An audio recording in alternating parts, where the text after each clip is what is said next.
Hi everyone.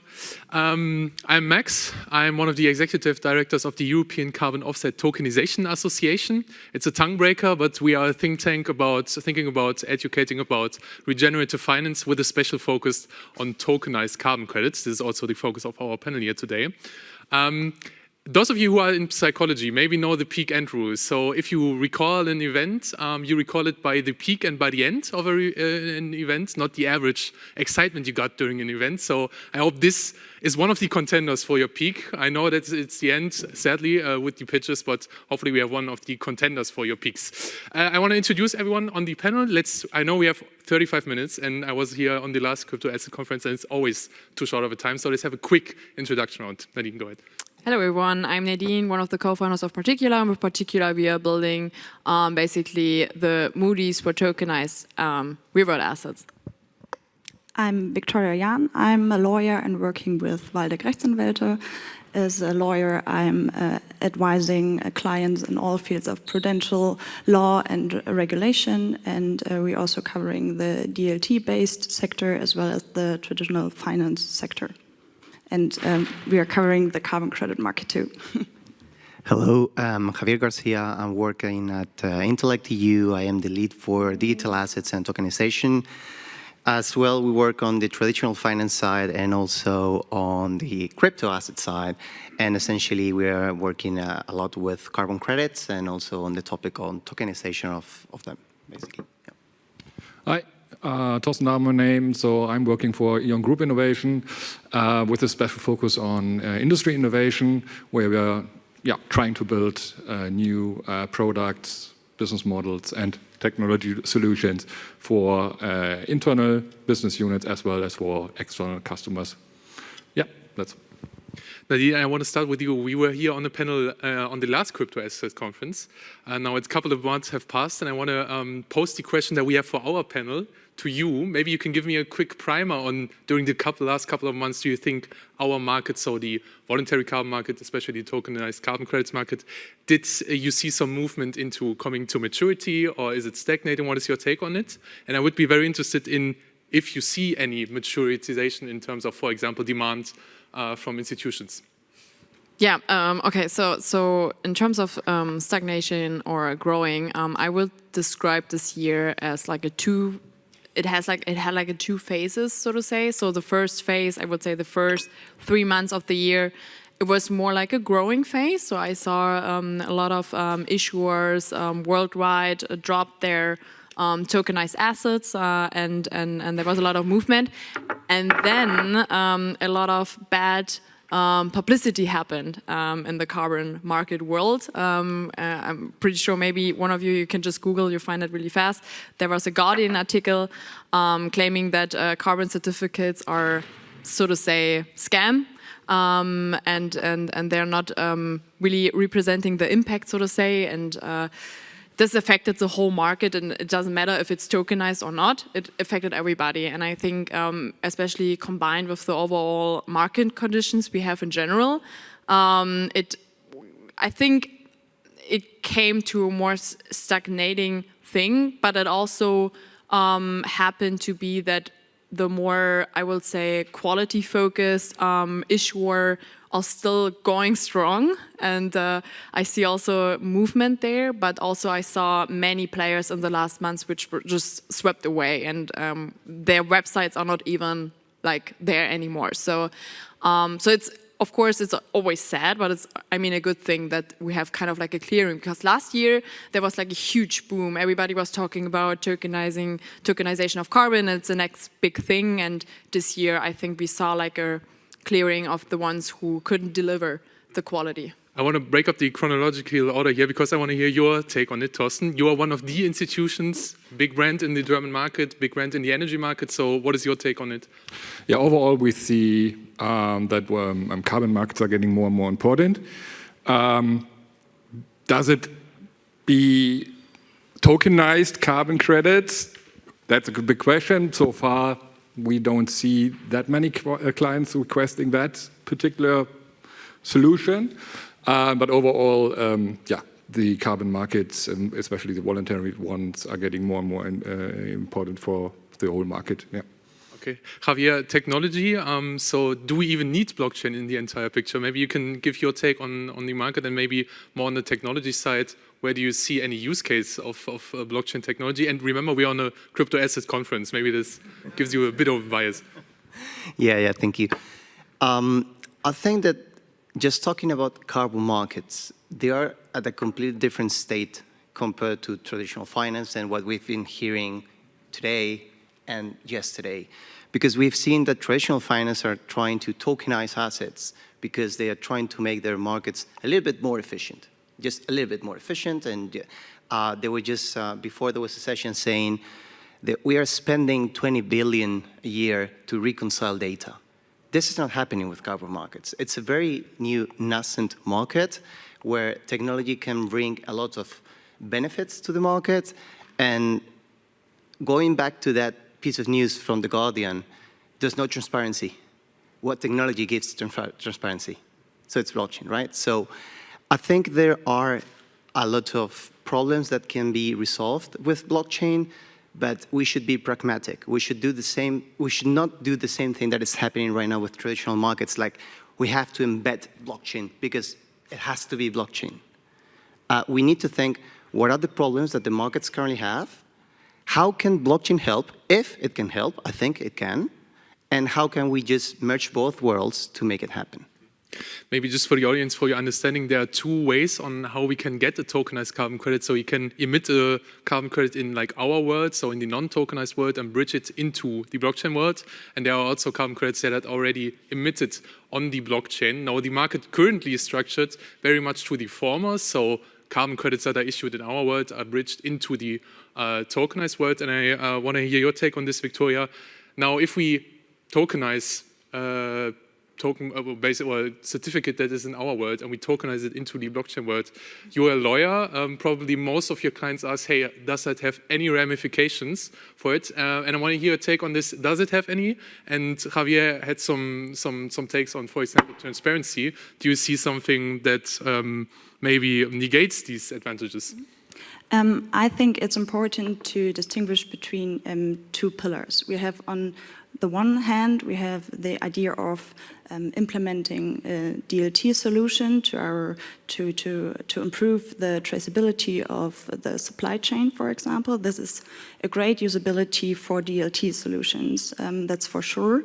And on the other hand, you can decide to issue your product tokenized, to give it on the blockchain and then to have a tokenized product.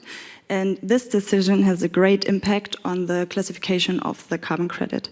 When you issue it in a traditional way, you're almost out of the regulatory scope. So you're free to distribute this without licenses necessary in most cases. But when you decide to bring it on a token or to have the underlying, the carbon credit underlying, and then bring it on blockchain, this is a completely different regulatory classification coming along with this decision, especially when MiCA will come into force, because then it will be considered as a crypto asset. And then we have the consequences that we have to comply with all the regulatory requirements, which are you need an authorization process to grant these licenses and to, yes, to have the ability to, or to be entitled to distribute this carbon credit token in the way you want to. So you're in scope of all the regulatory requirements with deciding to have a carbon credit token. So that is the point from my side, from the legal side. So let's circle this back to you, Torsten, since you mentioned nobody's coming to us and asking, hey, we need this token, we need this carbon credit tokenized, we need it in tokenized form. Are these the reasons why we are maybe lacking institutional demand? Yeah, mainly we are customer driven basically, but also the handling of cryptos or tokens or tokenized solutions are for institutions or enterprises, companies, quite challenging, I would say. But I would like to add on the point of where it makes sense to have or to use DLT or something like that. And I think that starts before the market even is there. As we just learned from Christian in his presentation, we need more transparency, more traceability, and the project quality at all needs to be way higher in order to really get more traction on the market. And how do we prove that? And how do we manage all the data and the verification processes? That's where DLT comes in. And that brings actually the value into it. And then finally, we can think of, okay, we have now the traceability, we have now the proofs, and now we can create a token which represents a real value, a proven value. And then I think tokenization, even for institutions, trying to create an offset based on carbon credits, is willing to step into that, because then there's no break in technology and so on and so forth. It becomes more seamless, etc. Then the benefits becomes more clear. But just buying a token because it's a token doesn't help that much. So what is the benefit for a corporation compared to the classic solution? Yeah. I also want to add something here. So I don't think that we will ever be in the space that people are coming and, oh, I want that tokenized. I want to buy from you tokenized credits, because I think also in terms of education, it's not the case that everybody knows why, because it's an infrastructure. But I think it's important for the companies to know, why do I use that? And I mean, you mentioned the advantages to use it as an infrastructure, and at the same time, when it's implemented, you can like reduce the costs and keep the transparency higher. And I think this is what customers then notice. I don't think it's the case that that this market is driven by the customer only. I mean, only in terms, of course, if they want more higher quality stuff, because if the customer is a company, they are always afraid of loss of reputation. But as a retail person, I think they don't care. But I mean, they will notice afterwards when it's cheaper, for instance, because it's faster. Or if you can also see, when I buy this credit, because I don't have 8 intermediaries, more money flows into the actual project. Because I mean, carbon credits are mostly seen as some way how you as a company can buy free, but me personally, I see it more like a financing form for the projects, because otherwise they don't have the money to save forests in South America, for instance, or don't have the money to reforestate or to do something for the community. When we talk about nature-based solutions, I think we should also make it clear that there are nature-based solutions and there are like technology-based solutions, like in the energy sector, where I think it's way more high-quality credits, because you have a clear data original, how we saw also in the last presentation.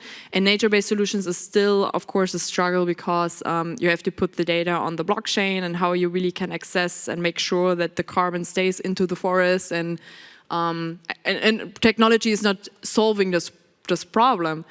But in these terms, we need more standards, more rules, in my opinion, and also third-party assessments who also take the responsibility when something like with Rara happened, and there's a Guardian article and says, hey, you said that and that amount carbon was saved, and then it's not true, and nothing happens. Nobody gets punished. Nobody is paying the bill then for this. And that is where the lawyer probably comes in. So maybe you have a take on that? That's our contact point, because when you're entering the regulatory framework and market, you need the licenses, and you become a regulated institution. And as such institution, you have more reliability, and you're a professional counterpart for also the institutionals. So this brings up completely a different view on this market. It's very close to the financial market we already know, and with the regulatory framework, you have at least established minimum of standardization in a regulatory view. So this could help to foster but only in Europe, right? Yes, in Europe. So that's also like a problem. Yeah, we have it in Europe, but we have also South America, where a lot of issuers are sitting because there's a rainforest, for instance, or we have a lot of from Indonesia, and I think the fragmentation of that is brutal because we need like a global solution. Yes, but this is a problem the financial market is faced with in every sector. So this is a usual problem we are faced with. But I think you have to see the opportunities as a market participant. Is this a high burden to enter this regulatory plate? That's for sure, but it's a great opportunity to be a reliable counterpart for institutionals, and then we have a market with a tradable product in a way, so this is a vital step. So Javier, this is probably a tough discussion for you, right? So you made the case, hey, transparency through blockchain, no, here problems start before the blockchain, then we need tokenization in the region, so maybe you can give us some kind of take, okay, where does blockchain actually come in here? Where do you think, for example, the European region can have some advantages? So maybe you can give some positive take on this. Okay, I think just before going into that, and just about the topic of standardization, so it was this year where we got the core carbon principles. So the market is right now assessing what is a carbon credit and how can we ensure that this is a verifiable asset. We're in the stage where we're saying, this is a bond, how do we trade a bond? This is an equity, how do we trade an equity? So we're still at very early stages, but to me, we are at the perfect point to say, does blockchain make sense or not? So there are very positive things that we can take from blockchain, because one essential part of carbon credits, if you want to ensure that they offer what they say they offer, is that you can, what we normally say is MRV, which is measure, report, and verify the asset, right? So blockchain gives you all the possibilities to show this traceability on chain and ensure that essentially the asset does what it does. And to this point, previously we had a keynote where we saw how to buy carbon credits on eBay. So to me, it looks like a very simple process that you go, you buy, and it's done. But what happens if you put this on blockchain? Do I need to have a wallet for it? Is a wallet a simple concept for end users? Is this a simple concept for institutions? What do I need to do with this? So I think that we're in this stage where we need to ensure that education goes everywhere, and we start working us as an industry, technology people, business people, and everyone together to get carbon markets where we need them to be. Torsten, E.ON, one of the leading European energy distributors. So do we need like a Web 2 experience with a Web 3 underlying for it to scale, or what is your take on that? I mean, it's already happening, right? It is happening, right? But most likely we'd also need something even better than Web 2 experience. So it really needs to be integrated. But that's one of the major issues, especially in the energy sector or industry sector at all. You're having systems and infrastructures implemented since decades, and to change them, similar to the banking world and their core systems, yeah? And then all the processes to change that, that's nothing what comes overnight. And of course, people also have the interest, yeah? Maybe they don't want to change it, but that's, as said, a type of education and learning. It's getting better, but yeah, really to how to say, kick off this ball and really make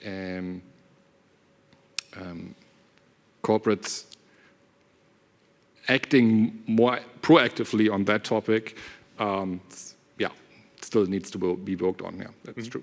I wanted to jump back for this to you, Victoria. You in the audience, you probably heard Mika like a dozen times today, but I wanted to have your Mika take in terms of carbon credits, so tokenizing carbon credits. Would that add anything to like the myths that that Torsten just made up? So is there some clarity coming with Mika for our use case for carbon credits in our market? Not really. We have a burden with MiCA as from a perspective of a market participant, because the market participants we see in this voluntary carbon markets are usually we want to jump into the market and we want to offer our product and we want to be faced with regulatory requirements. So that's the wishes of the clients. So I want to strengthen the awareness of these of the requirement coming up with MiCA, because I see a lack of awareness there. They want to offer carbon credit token. That's what we see in the market now for different reasons. And what we are missing the awareness of the regulatory requirements. That's the first step. But to jump over to the points my colleagues here said, I think at the first step, we have to look on the purpose of the carbon credit. What is the value of the carbon credit? What should be the value of the carbon credit? And how can we build a product which is which is usable in this market and where we can build a demand in the market? So what's the purpose? And I think most of the carbon credits are used as, or to reach or to contribute to reach our climate objectives. So that's the core purpose of carbon credits. It's not revenue or profit driven. So we should think it this way to strengthen this market. We have the fragmented situation that every issuer is issuing a product with different features, so it's very important to bring up standardization in this market. And one approach is with MiCA, we have a standardization in a way. We have to strengthen the awareness and we have to motivate to enter this play. This is what I say. But we have to keep in mind what should be the purpose of this product. And contrary to the financial instruments, we do not see the great revenue purpose. So we have to bring up a new idea of making this product attractive. And from my side, I would say we have to combine it with regulatory requirements. So my idea is to combine ESG requirements with buying carbon credits, so that you can prove that you're offsetting your emissions with buying carbon credits. So to meet this purpose of the carbon credits. So that's the approach we should take to build a product which is useful for this market. Javier, is that something that is also a part of your vision? It is. I think that regulation always helps because it just gives clarity around what has to be done. And in this particular case, I think it makes a lot of sense because even around carbon credits, they are being used to offset your CO2 emissions. But this has to be done in a permanent way. And permanent way means that CO2 stays in the atmosphere for 1,000 years. So I need to offset those emissions and ensure that they are being offset for 1,000 years. Obviously, this is going to be really difficult to achieve. Then that's where I believe that regulation can come in and ensure that this is what companies need to ensure so that carbon credits are essentially doing what they need to be doing. And in terms also of regulation, there's something that also happens these days, which is this term called greenwashing, which is essentially we are targeting net zero because we want to ensure that we are in a better world in the future. But it happens that by just spending 1,000 euros, I'm just offsetting my emissions. So it's even easier for me to just not do anything, all my processes, and just spend 1,000 euros every year, and that's fine. So that's, I think, where, and I agree on this topic, that regulation makes a lot of sense. Nadine, coming up with some methodology that tracks whether CO2 is sequestered in like 1,000 years, probably not on the board that we can achieve. But I mean, since your business model is about analyzing these assets and thinking about what is a good one, what do clients actually want. So do clients ask you, hey, we need to know whether the CO2 sequestered is valid for 1,000 years. So what do clients that actually want to use your database, for example, want to see if they assess tokens? So they are, I mean, the questions we get often is, when it's about the underlying asset, which is connected with the token, they are asking us, okay, how do they make sure that the data they put on blockchain is valid? Also, of course, they are always looking for, I would call it standards. They're like, what is like the minimum quality standard you have to have in order it is a valid credit, and that's why also to get back on regulation, where I think it will also make sense. Victoria also talked more on the side where you have like the corporates who have to be forced with like how much they have to offset and so on, but also on the product creation side, we have to, and that's my vision, if you ask me, that we agree on like a standard, like how often do we have to measure? What kind of technology do they have to use in order to have a valid credit? Because blockchain often comes also in combination with other technologies. For instance, there are many projects who also use IoT devices, satellite data, they use drones, they use also artificial intelligence, which I think is quite interesting since this year. And all these technologies have to work together and create like a, like a data infrastructure which is just quantitative. And but since there are no standards, everybody is doing it differently, using different technology or not, or measuring differently, and everybody's asking the questions, okay, but like how often, like what describes quality? Like, do I have to measure the impact once a week, every day, once a year? Like, and nobody, it's simple, it's similar to the question, what means sustainability? Everybody will, okay, there is no really a definition where you say this is sustainable in general, and I think that's the same here. But if someone with a scientific background will say, hey, if you want to have a valid one, you have to do that, and then you have the quality you need in the market, and then you have like a third party who is looking over it and saying, that it's right, they did it right, and then you are able to create a credit, and only then you're able to create a credit. I think then we solve the problem of it. Yeah. I want to get to you, Torsten. So we have Nadine's quantitative standard, and is that the key to unlock the growth of the market? So there needs to be a certain standard or quality standard, for sure. The question is, most of the time it's asked for regulation to define the parameters of such parameters, the framework. Standards, yeah. For me, it's more about that the industry needs to come up with a direction towards a standard.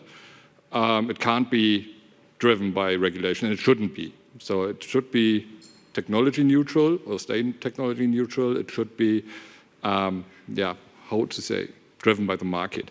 However, what I see on the regulation side is that incentives should be put on onto the industry, really working towards those standards and so on and so forth to really get in a perfect world, globally accepted standard, or at least the parameters for certain conditions. That would be helpful, I think. Always asking for guidance from the regulation is difficult. But what incentive do you think would be helpful then? Well, because we see the market in the last years, and I haven't seen. I feel, of course, and they all come up with their own idea. They try to collaborate, and in the end, I feel like the output is not really like a standard where everybody agreed, because then there are other ones who came up and are like, we know how it's going to be best, and then they do it, and they don't care what the others are doing. So that's why I think it's important to have a framework, a clear framework. Of course, you have flexibility in the framework, but I feel like we have a certain framework so they have a direction, because then, I don't know, everyone knows it best, so to say. Yeah, well, that's always the issue, right? But the point is, where's the pain point of this market? So we have the problem that you need a demand in the market. You can issue products and carbon credits, and the whole range, which is thinkable. But in the end, you need someone who will buy this stuff. So And they need trust. They need trust also. yes, yes, and this is the second point I would bring up.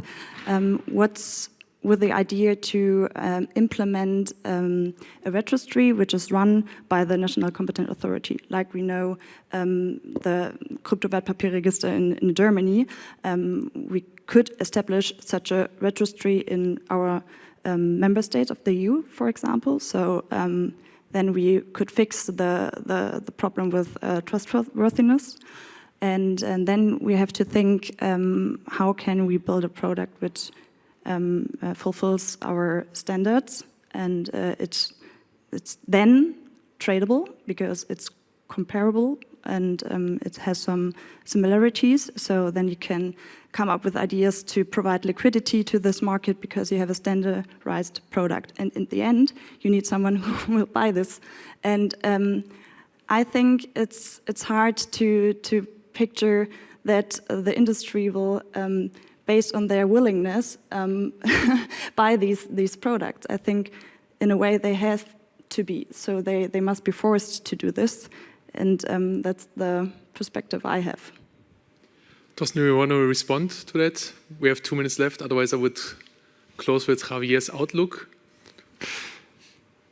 I think that was a great, how to say, closing toward the question. So that sounds good. So nothing to add on that. Okay, but I'm guessing for the next CAC we have some sort of, okay, is it a state-owned registry or is it market-driven? Interested, but I want to end this one on a high note. I mean, last panel of today, so let's have some crypto bull take, maybe at least. So Javier, you discussed for like 35 minutes, for half an hour about this. Do you feel, I want to ask the question to you, the question of our panel. So do you feel after this discussion, after we discussed standards, after we discussed regulations and the market movement, do you feel we are stagnating or do you feel we are growing? It's a tough question because I think we are growing. And the reason why I think we are growing is because we are demanding regulation, we are demanding standardization. And that's the only way to ensure that this market grows. And this, when we were just discussing standardization before, it just came to my mind that even today, I don't mind if it's tokenized or not, but if you want to just go to buy some carbon credits on a blockchain, there's a real difficulty to understand which one should I buy. This one's on Solana, this one's on Ethereum, this one's on, I don't know, Algorand. What's the difference between them? And the difference, at the end of the day, should be on the project that is behind and on the quality of the asset. And that can only be ensured by the standards and ensuring that you can verify that the asset is there and it does what it does. All right, Nadine, Victoria, Javier, Torsten, thank you for making this your peak, hopefully one of the contenders for your peak panel of today's CAC. Thank you. Thank you. Thank you.